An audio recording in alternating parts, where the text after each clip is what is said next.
You may have my mother fooled, but I never liked you. My fists clenched as I looked Omar squarely in the eyes. And your mother is the only person that counts. His lips curved slightly at the corners. I know that it was you. It was me, but who's going to believe you? It's your word against mine. His eyes darkened. We heard a gasp and turned towards it. Hey, my name is Riley. Please like this video and subscribe to our channel. Also, tap that notification bell. Let's get back to the story. I had a pretty good life till my sister was born. It was just Mom and I since my father had left when I was just 5 years old. He told Mom he was headed to the newstand around the corner, but he never came back. For months, Mom looked for him, but I guess after a while, she just assumed he was dead. Years passed and Mom didn't date much. When she did, she'd always come home sad and eat a tub of ice cream and watch Casablanca. Our relationship was pretty solid though. She always made time for me and told me she would always be there anytime I needed her. When I was around 12, Mom began dating again and she was genuinely happy. His name was Timothy. I watched as my once shy mom became confident and tried new things. I loved Timothy just as much as she did. After 2 years of dating, Timothy popped the question and soon after they were married. A few months later, Mom announced that she was pregnant and we were all excited about the new addition to the family. One night on his way home from work, Timothy was shot and robbed of his vehicle. He was announced dead by the time he got to the hospital. Mom and I were devastated. Mom was hospitalized a few days later. She was in her 3rd trimester and the doctors were worried about her and the baby. Aunt Vanessa, Mom's sister, took time from work and stayed with me while Mom was in the hospital. Finally, Mom delivered a healthy baby girl. She named Chloe and was discharged from the hospital. Aunt Vanessa went back home and I thought life would go back to normal. Boy, was I wrong. Mom became obsessed with Chloe. She would sit in a chair and watch her sleep. As soon as Chloe cried, Mom scooped her up and yes, Mom even went to the bathroom with her. I figured, okay, maybe Mom hasn't done this in a while and it's just a phase. No, it wasn't, because 2 years later, Mom was still obsessed. She said that Chloe was her only link to Timothy and she needed to keep his memory alive.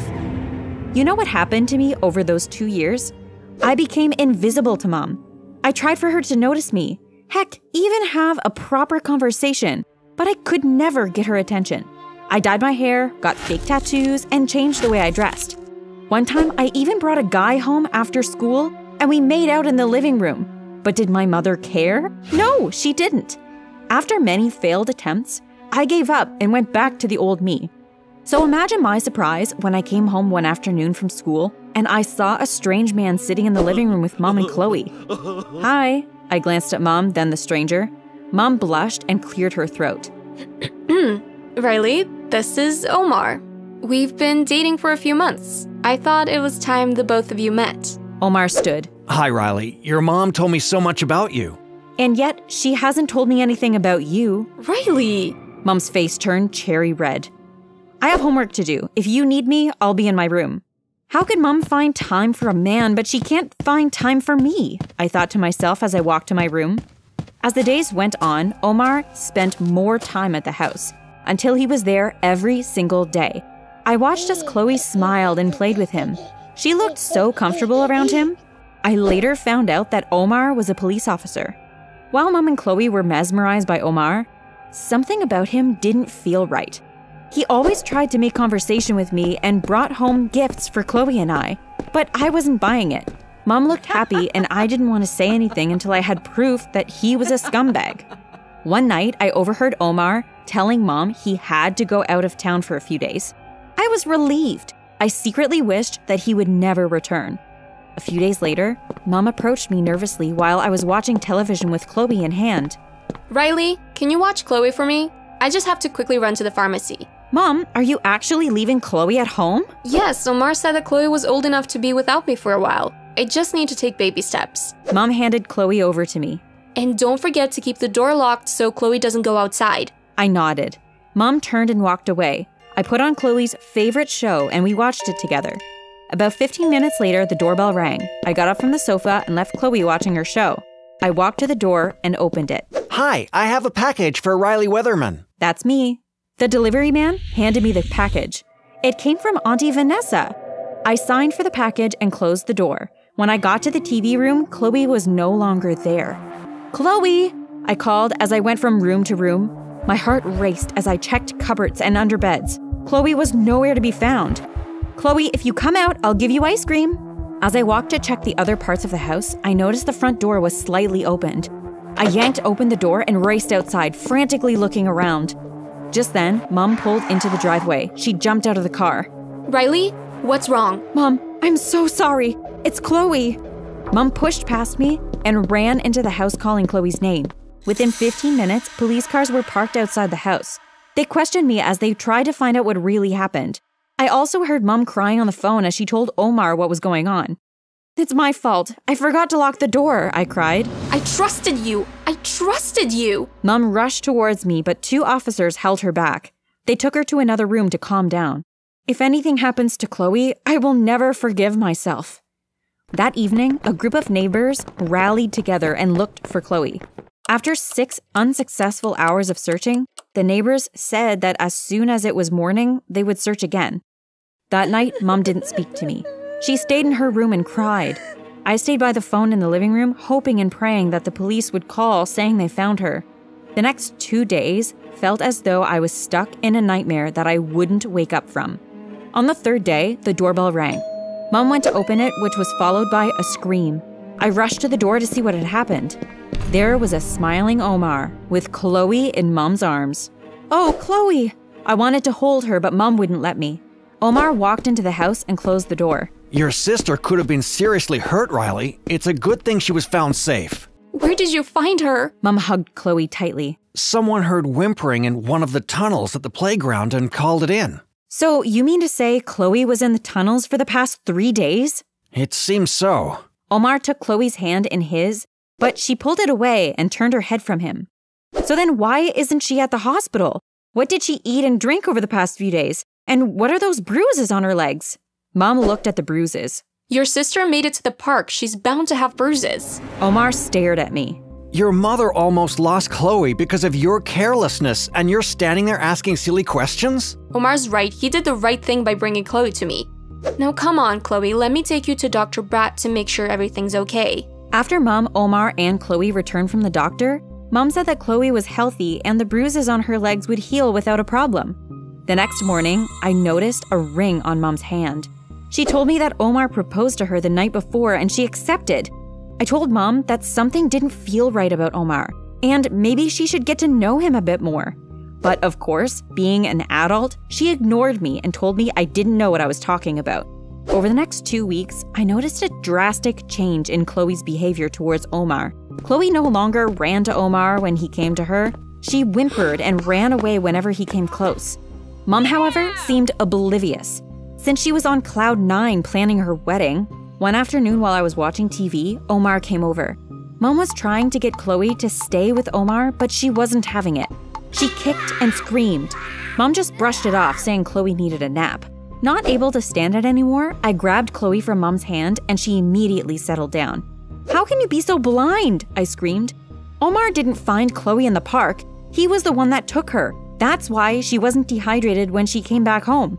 But I guess you are willing to overlook a few things just to have a boyfriend."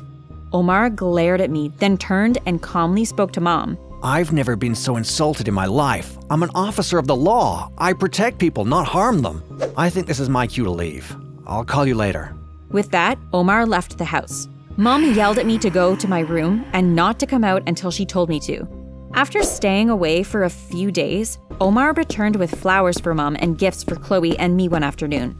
Apparently, Mom thought inviting Omar for lunch was a great idea, but what it really was the turning point in all our lives. Oh no. Mom turned to me while I was feeding Chloe crackers in the kitchen. I have to run over to Ruth's to get my blender. I'll be right back, okay? I nodded and Mom left. Mom never left us alone with Omar. I saw this as an opportunity to make him confess to taking Chloe. I took Chloe and placed her in my room with a few toys, closed the door, and walked to the TV room where Omar was watching a movie. "You did it, didn't you?" I stood in front of the TV. Omar's eyes slowly met mine. Excuse me? "You took Chloe. You probably never even went away. You were just looking for a perfect time to make your move, then swoop in like a hero and propose to Mom." Omar stood up slowly. You really think I would go through all that trouble. Omar stood directly in front of me. You may have my mother fooled, but I never liked you. My fists clenched as I looked Omar squarely in the eyes. And your mother is the only person that counts. His lips curved slightly at the corners. I know that it was you. It was me, but who is going to believe you? It's your word against mine. His eyes darkened. We heard a gasp and turned towards it. There stood Mom with a horrific look on her face. Omar, did you take Chloe? Mom's voice cracked. Baby, why would I harm Chloe? He walked over to Mom and tried to take her hand, but she pulled away. How could I be so stupid? The evidence was right there all the time. What kind of a mother am I? Omar, you need to leave. But baby. Omar, leave now. Omar laughed. I'm not going anywhere. You were wearing my ring. Mom took off the ring and threw it at him.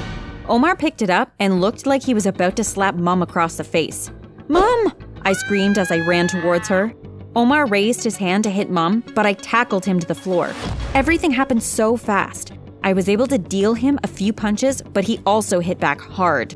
I heard glass shatter. Mom stood over a now hunched Omar who was holding his head. She held Chloe's hand. Riley, let's go. We ran out of the house and went to Ruth's. Mom told her what happened. She told me to close all the windows in the house while she called the police. By the time police arrived, the only thing left at the house was a trail of blood. Mom and I gave statements, and Mom also told them that she believed he was the one that took Chloe. Mom apologized to me for not listening, and she hoped that I could forgive her. Of course I did. She's my mom. We stayed by Ruth for a few days as Mom upgraded our security at home just in case Omar decided to show up. Both of us also decided to take self-defense classes. It took months before Mom was back to her old self. She was now laughing again and not looking out the window every 10 minutes. Eventually, we decided to move so that we could completely put that part of our lives behind us. Sadly, the police never caught Omar. That Christmas at the new house, I received a Christmas card. There was no postage or no return address.